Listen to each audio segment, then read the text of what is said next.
Hi, I'm Agent Davis, and today I'll show you how to use a DJ controller. In short, a DJ controller is a device that lets you mix and modify music. They usually connect to a computer and work directly with software.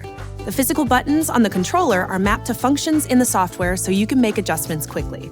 Here's what you'll need: a DJ controller, headphones, a speaker system, and a laptop. I'll be using a Pioneer DDJ FLX6, the Pioneer HDJ Q1 headphones, a Bose S1 Pro, and an Asus laptop running Windows 11. The steps might be a little different depending on your devices. All right, let's take a look at some of the main functions on the controller. First, these are the jog wheels.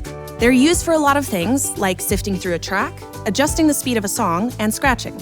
You'll constantly be using them throughout the process. These are the playback controls. This is where you start and stop the music. And these pads are where you can set and quickly jump to a specific point in the song. So, for example, if you wanted to start the song at the chorus, you could set a cue point, and when you press the button, it'll instantly play from that spot. You've got track faders, also called channel faders, as well as cross faders. Track faders let you control the volume. Cross faders allow you to fade between tracks.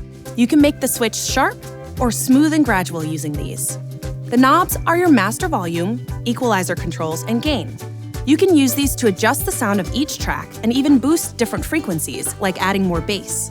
The pads can be programmed to playback samples, sound effects, and hot cues. Finally, this is the shift button, which often is used with another control to enable a secondary function. Now, when it comes to connections, you've got a lot of options. On this Pioneer, there's a USB connection, so you can connect it to a computer. This jack is where you'd plug in a set of headphones so you can hear a cue, but your audience won't. You can plug in a microphone here. And this is the master output. You can use RCA cables to connect your controller to a PA or a speaker system.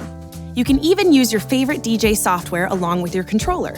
Just use a USB cable to connect your controller to your computer. If your software is already downloaded, you can start experimenting with adding effects and perfecting your transitions. With a little bit of practice, you can be a pro in no time.